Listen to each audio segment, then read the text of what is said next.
सभी को राम राम, जय श्री कृष्ण। हार कितनी भी बार हुई हो उससे फ़र्क नहीं पड़ता, क्योंकि हम जीतने के लिए पैदा लिए हैं और जब तक जीत नहीं जाते तब तक हम पीछे हटने वालों में से नहीं हैं। तो चलिए इसी सोच और इसी कल्पना के साथ हम आगे बढ़ते हैं। आज हम पढ़ने वाले हैं भारत के जो राष्ट्रीय प्रतीक है उससे संबंधित जितने भी जो टॉपिक हैं और उससे जो प्रैक्टिस सेट है वो हम यहीं पे सब क्लियर करेंगे और उसके बारे में जो जितना बताया गया है वो सभी हम यहाँ पर डिस्कस करेंगे। तो सबसे पहले आज हम शुरुआत करने से पहले आज हम चलते एक मोटिवेशनल कोट के साथ शुरुआत करते हैं। मोटिवेशनल कोट है कि निगाहों में मज़े थी, गिरे और गिरकर संभलते रहे। निगाहों में मज़े थी, गिरे और गिरकर संभलते रहे। हवाओं ने खूब कोशिश की मगर चिराग आंधियों में जलते रहे। तो बस इसी चिराग को अपने दिल में बनाए रखना है और जब तक सफलता प्राप्त नहीं कर लेते हैं तब तक बुतने नहीं, मिझने नहीं देना है। ठीक है, तो चलिए आज हम टॉपिक की शुरुआत करते हैं। जो मेरा टॉपिक है उसके बाद बढ़ते हैं। आज हम पढ़ने वाले हैं भारत के राष्ट्रीय प्रतीक के बारे में जानते हैं, यानी झंडे के बारे में। सबसे पहले देख लेते हैं कि हमारा देश का जो झंडा है, इस झंडे के लिए न जाने हमारे वीर जवानों ने कितने वीर जवानों ने अपने प्राणों की आहुति दी इस झंडे के लिए। इस झंडे को ही से ही हमारा क्या होता है, भारत की भाग बदलती है।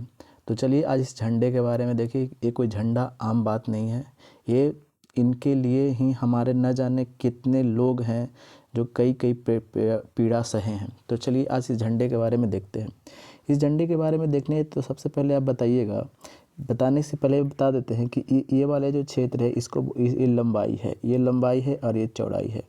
तो ये भारतीय झंडे की कभी कभी आपसे लंबाई और चौड़ाई पूछ देता है। तो लंबाई कितनी है भारतीय झंडे की, तो लंबाई और चौड़ाई का अनुपात जो हो गया ना, देखिए लंबाई और चौड़ाई का अनुपात 3:2 के अनुपात में है। ठीक है, इसकी भारतीय झंडे की लंबाई कितने कितने के अनुपात में है, 3 और 2 के अनुपात में है। ठीक है, अच्छा इस झंडे की बात करते हैं ना, तो इस झंडे में 3 कलर हैं। ऊपर में जो कलर है उसको बोलते हैं केसरिया, जिसको भगवा भी बोलते हैं, और बीच में है सफ़ेद और नीचे में क्या है, हरा है। ठीक है, तो सबसे पहले आप देखिएगा कि ये भगवा रंग जो है, ये भगवा रंग किस चीज़ को संकेत करता है, यानी किसके बारे में बताता है। तो बताते हैं ये भगवा या केसरिया रंग है, ये भगवा और केसरिया रंग साहस और प्रदर्शन, यानी समझिए कि साहस के प्रदर्शन के बारे में बताता है, यानी साहस का प्रदर्शन कर रहा है। ये कौन, ये भगवा रंग। ठीक है, अच्छा बीच में कौन सा रंग है, सफ़ेद, जिसको हम वाइट बोलते हैं। ये जो वाइट जो है, ये वाइट किसका प्रदर्शन कर रहा है, शांति और सच्चाई का। ये जो सफ़ेद जो है ये शांति और सच्चाई का प्रतीक है। और ये जो हरा जो है ना, ये हरा है उर्वरता तथा समृद्धि का प्रदर्शन करता है। ये हरा किसका है, तो उर्वरता और समृद्धि का। देखिएगा ये कभी कभी आपसे एग्ज़ाम में ये पूछ लिए जाते हैं, बट वहाँ पे आप नहीं, कितने बच्चे होते हैं जो नहीं बना पाते हैं। ठीक है, देखिएगा भारतीय झंडे की लंबाई चौड़ाई का अनुपात कितना है, तो 3:2 के अनुपात में है। हमारे झंडे में कितने कलर का इस्तेमाल किया गया है, तो 3 कलर का इस्तेमाल किया गया है। ऊपर में कौन सा है, ऊपर में सबसे ऊपर में है जिसको केसरिया बोलते हैं। तो केसरिया का किस चीज़ का प्रतीक है, ये साहस का प्रतीक है। बीच में सफ़ेद है, तो सफ़ेद किसका प्रतीक है, तो शांति और सच्चाई का प्रतीक है। और सबसे नीचे कौन सा रंग है, तो नीचे रंग है हरा रंग। तो हरा रंग किसका प्रतीक है, तो उर्वरता और समृद्धि का प्रतीक है। ठीक है, यहाँ तक तो समझ गए। अब अच्छा बीच में जो ये वाइट जो देख रहे हैं ना, वाइट में ये जो बीच है ब्लू कलर का भी पूछ दिया जाता है। तो ये ब्लू कलर जो है, ये ब्लू कलर का है। ध्यान रखिएगा इसमें 24 को क्या है, तिल्ली है। ये तिल्ली को याद कर लीजिएगा कि कितने तिल्ली हैं, 24 तिल्ली हैं। और जो चक्र है, ये बीच में जो चक्र है सफ़ेद कलर का, बीच में जो चक्र है वो किस कलर का है, तो वो ब्लू यानी नीला कलर का है। ठीक है, यहाँ तक तो सभी को कंप्लीट हो गया होगा। अच्छा इस झंडे को हमारा संविधान सभा ने अपनाया कब था। चलिए अब इस यहाँ तक तो सभी को क्लियर हो गया। अब इसके बारे में आगे बढ़ते हैं। इस झंडे को हमारे संविधान सभा ने अपनाया कब था वो देख लेते हैं। तो हमारे संविधान सभा ने 22 जुलाई, ठीक है, 22 जुलाई 1947 ईस्वी को इसको क्या कर लिया था, संविधान सभा ने अपना लिया था। अब एक क्वेश्चन यहाँ पे ये बन जाती है ना कि इस झंडे का आखिर डिज़ाइन कौन तैयार किया था। जैसे में आप सुनते हैं ना कि ये ड्रेस का डिज़ाइन फलाना आदमी ने तैयार किया है, तो ये झंडे का डिज़ाइन कौन तैयार किया था। तो ये झंडे का जो डिज़ाइन तैयार किए थे ये पिंगली वेंकैया ने तैयार किया था। कौन, पिंगली वेंकैया ने तैयार किया था। ये याद कीजिएगा, बार बार पूछा जाता है ये सब क्वेश्चन। हमारे झंडे को कब स्वीकार किया गया था? तो 22 जुलाई 1947 ईस्वी को स्वीकार कर लिया जाता है। और ये जो इनका डिज़ाइन तैयार कौन किए थे? तो पिंगली वेंकैया ने तैयार किए थे। ठीक है। अच्छा, अब एक चीज़ और यहाँ पे हम आपको बताते चलते हैं कि ये जो आप देख रहे हैं ना बीच में जो चक्र है, ये चक्र किसका प्रतीक करता है? तो ये चक्र जो है ये न्याय का प्रतीक है। चक्र हमारे किसका प्रतीक है? न्याय का प्रतीक है। ठीक है। अच्छा, अब ये जो चक्र जो लिया गया है, तो ये चक्र कहाँ से लिया गया है? तो आपने अशोक के बारे में पढ़ा होगा। तो ये जो अशोक के सिंह स्तंभ लेख जो है ना, सिंह स्तंभ लेख, ये सिंह स्तंभ लेख ये कहाँ से लिया गया है? तो सिंह स्तंभ लेख पता है किन्हीं को? ये सारनाथ से लिया गया है। ये सारनाथ से, तो यहीं से लिया गया है। ये कहाँ, ये जो लिया गया है चक्र कहाँ से लिया गया है? ये सिंह स्तंभ लेख से। तो सिंह स्तंभ लेख कहाँ है? सारनाथ में है। ठीक है। तो इसको भारत सरकार ने कब अपनाया? तो इसको भारत सरकार ने अपनाया था 26 जनवरी 1950 ईस्वी को अपना लिया था। कब? तो 26 जनवरी 1950 ईस्वी को क्या कर लिया था? अपना लिया था। यानी भारत का जो राष्ट्रीय चिन्ह जो है, तो ये वाला जो सिंह स्तंभ से लिया गया है, उसको कब अपनाया गया है? तो 26 जनवरी 1950 ईस्वी को क्या कर लिया गया है? इसको अपना लिया गया है। ठीक है। चलिए, यहाँ तक तो सभी को समझ में आ गया। अच्छा, अब इसके बारे में और जो चर्चा है ना, वो चर्चा हम करते हैं कि अब राष्ट्रगान के बारे में देख लेते हैं और राष्ट्रीय गीत के बारे में देख लेते हैं। राष्ट्रगान कौन सा है और राष्ट्रीय गीत कौन सा है? तो सबसे पहले देखिए कि भारत का जो राष्ट्रीय गान है ना, ये भारत का राष्ट्रीय गान जो है, ये भारत का राष्ट्रीय गान कौन सा हो गया? तो जन गण मन। अब तो सब जानते होंगे ना कि जन गण मन। तो जन गण मन जो है, ये जन गण मन कौन से अथी से लिया गया है? ग्रंथ से लिया गया है। तो गीतांजलि से लिया गया है। कहाँ से लिया गया है? तो गीतांजलि से। तो गीतांजलि के लेखक कौन है? तो ये रविंद्रनाथ टैगोर, रविंद्रनाथ टैगोर है। ठीक है।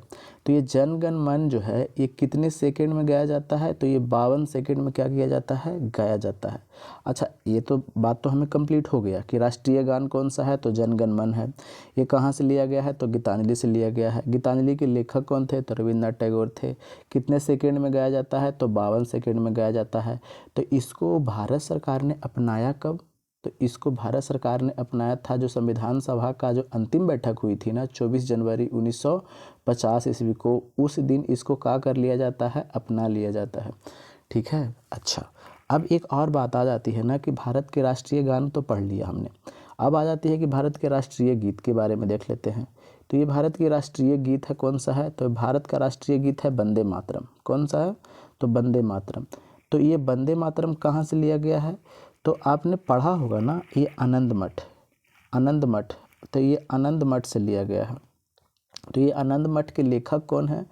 तो आनंद मठ के लेखक जो हैं बंकिम चंद्र चटर्जी हैं। कौन है? तो बंकिम चंद्र चटर्जी हैं, बंकिम चंद्र चटर्जी हैं। अच्छा, यहाँ तक तो सभी को क्लियर हो गया।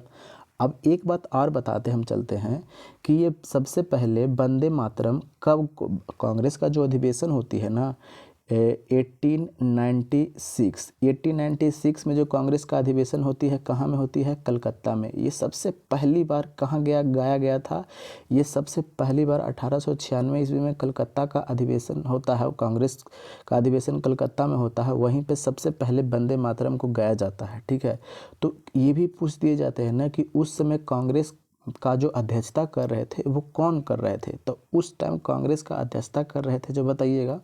तो बताते हैं कि उस टाइम रहमतुल्ला सयानी, उस टाइम जो कांग्रेस का अध्यक्षता कर रहे थे, उस टाइम कौन कर रहे थे? रहमतुल्ला सयानी कांग्रेस का अध्यक्षता कर रहे थे।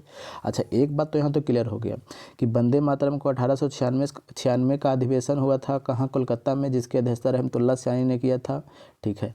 तो एक बात और यहाँ पे आ जाती ना है कि जो भारत के राष्ट्रीय गान जो है, यानी राष्ट्रीय गान, ये राष्ट्रीय गान कौन सा है? जनगण मन। तो जनगण मन को सबसे पहले कब गाया गया था? तो 1911 का अधिवेशन हुआ था कांग्रेस का, कहाँ में हुआ था? तो ये भी कलकत्ता में ही हुआ था। तो इसको किनकी अध्यक्षता कर रहे थे यहाँ पे? तो यहाँ पे कर रहे थे बिशन नारायण धर। कौन कर रहे थे? तो बिशन नारायण धर कर रहे थे। ठीक है, ये सबसे पहली बार कहाँ पे गाया गया था? तो कलकत्ता में गाया गया था। कब? 1911 ईस्वी में गाया गया था। उसकी अध्यक्षता कौन कर रहे थे? तो बिशन नारायण धर कर रहे थे। ठीक है, अच्छा, अब एक बात और बताते चलते हैं हम कि भारत का जो कैलेंडर आप जानते हैं ना, तो भारत का कैलेंडर जो राष्ट्रीय कैलेंडर है, तो ये राष्ट्रीय कैलेंडर कहाँ से लिया गया है? तो ये शक संवत से प्रारंभ होती है, यानी शक संवत पर आधारित है। तो शक संवत पर आधारित है, तो इसको भारत सरकार ने कब अपनाया? तो भारत सरकार ने इसे अपना लिया था कब? तो 22 मार्च 1957 ईस्वी को क्या कर लिया था? अपना लिया था। ठीक है, ये डेट को एकदम कंफर्म याद रखिएगा, क्योंकि ये डेट को भूलना नहीं चाहिए। आप किसी भी तरह याद कीजिए, बट इसे याद कीजिए।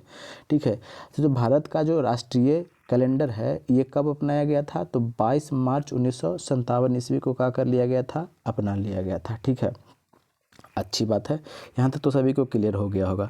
अच्छा, अब एक बात और हम बताते चलते हैं यहाँ पे कि जो भारत का जो राष्ट्रीय कैलेंडर है, तो इसका प्रथम माह कौन सा होता है? तो प्रथम माह कौन सा होता है वो कमेंट बॉक्स में बताइएगा। ठीक है, अंत माह हम बता देते हैं, अंत माह हो जाता है फाल्गुन, जिसको आप फागुन बोलते हैं। ठीक है ना, ये अंत माह क्या है? फागुन है। ठीक है, तो प्रथम माह कौन सा होता है वो आप कमेंट बॉक्स में बताइएगा।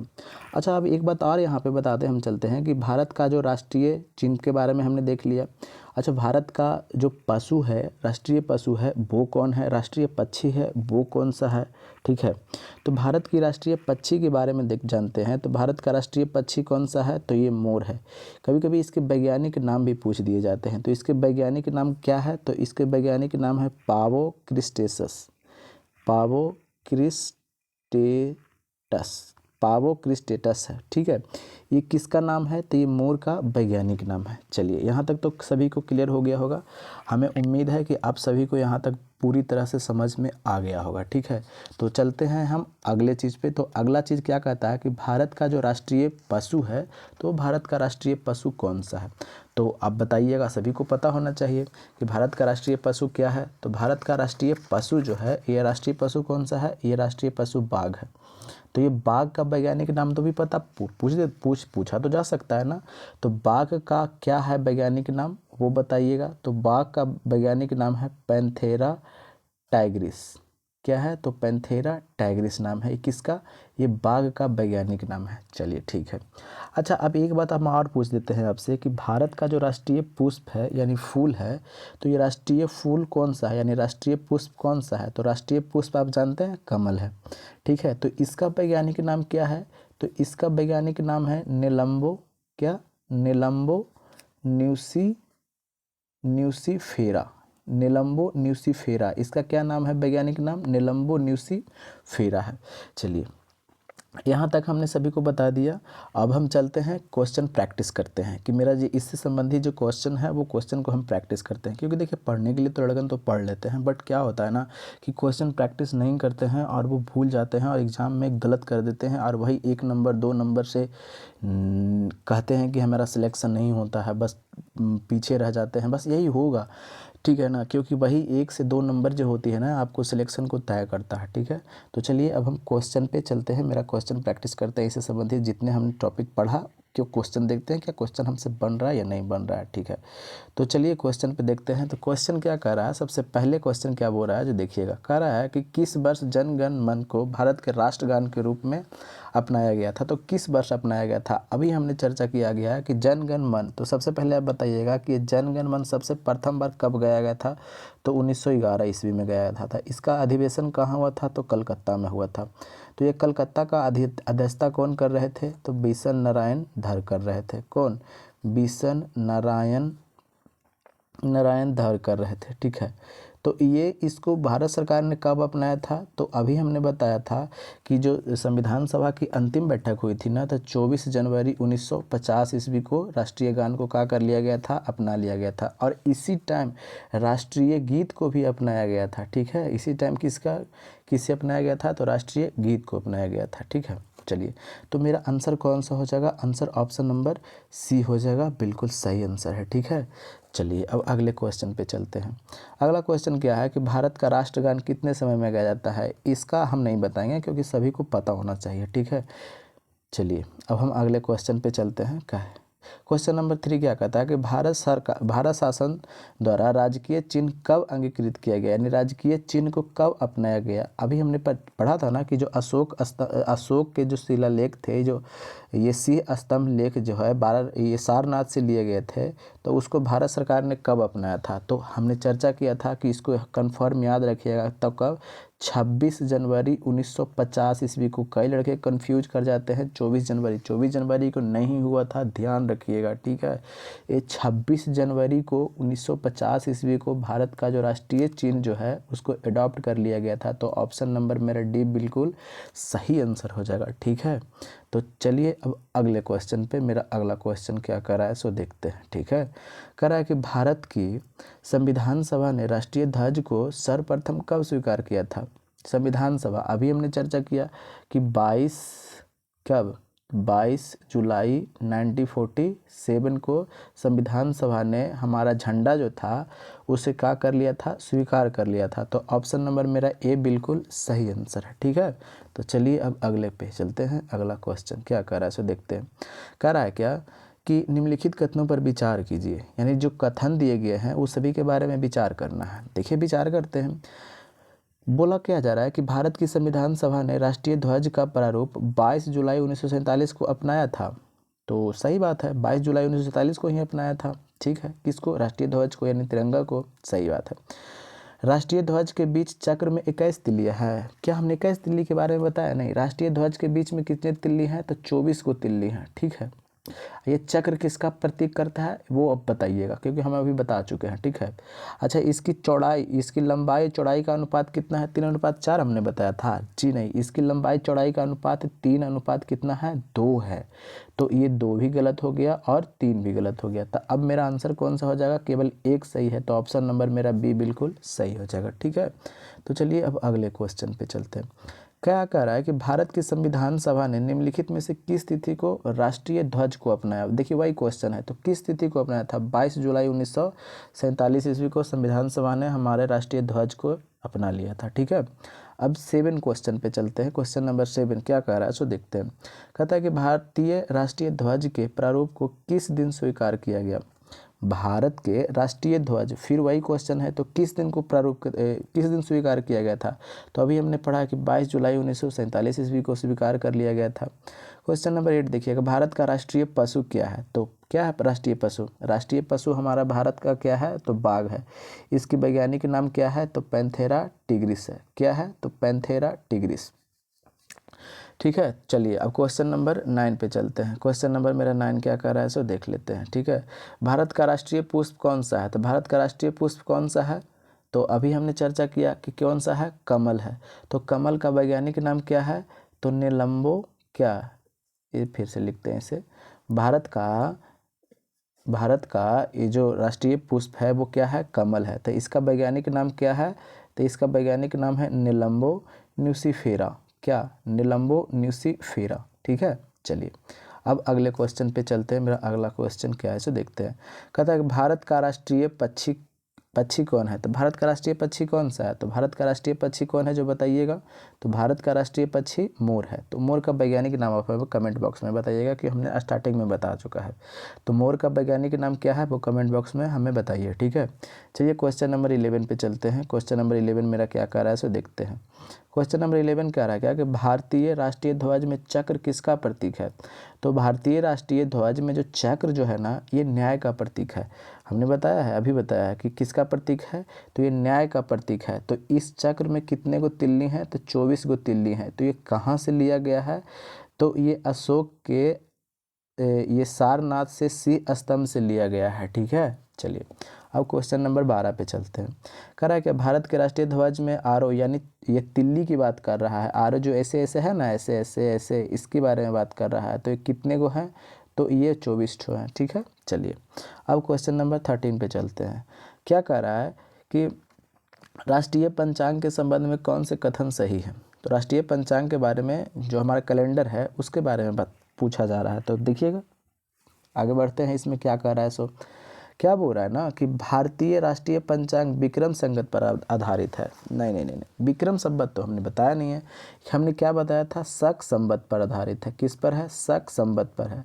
तो ये तो गलत है, ये तो गलत बोल रहा है, ठीक है।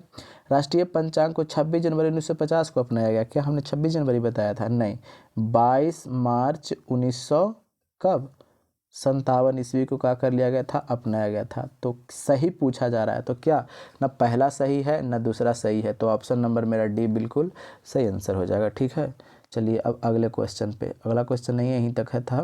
देखिएगा, हमने राष्ट्रीय प्रतीक से संबंधित जितने भी क्वेश्चन थे हमने यहाँ पे डिस्कस कर लिया है। और इससे संबंधित जो भी पॉलिटी का जो सीरीज चल रहा है, हमने इससे पहले वीडियो को अपलोड कर चुका है। जिन्होंने नहीं देखा होगा वो जा करके आप देख लीजिएगा। अगर आप किन्हीं को, अगर इस टेलीग्राम चैनल है मेरा, अगर किन्हीं को PDF चाहिए ना, तो @CK Verma Jehanabad, CK Verma Jehanabad Telegram channel पे सर्च कीजिएगा, वहाँ पे इसका PDF आपको प्रोवाइड कर दिया जाएगा, ठीक है। देखिए, हम आपसे आग्रह है कि अगर आपने चैनल को सब्सक्राइब नहीं किया है तो प्लीज़ कर लीजिएगा, ठीक है, क्योंकि हमें मोटिवेशन इसी से मिलती है। और अगर आपकी कोई शिकायत है तो आप बिल्कुल बताइए, क्योंकि आप जब तक बताएंगे नहीं तो हम सुधार कैसे करेंगे, ठीक है। अगर हमसे कोई शिकायत है या आपको कुछ खामियां लगती होगी तो वो बिल्कुल बताइएगा, हम आपकी बातों को ज़रूर समझेंगे, ठीक है। तो चलिए मिलते हैं अगले वीडियो में। हंसते रहिए, मुस्कुराते रहिए और आप अपनों का ख्याल रखिए। जय हिंद, जय भारत।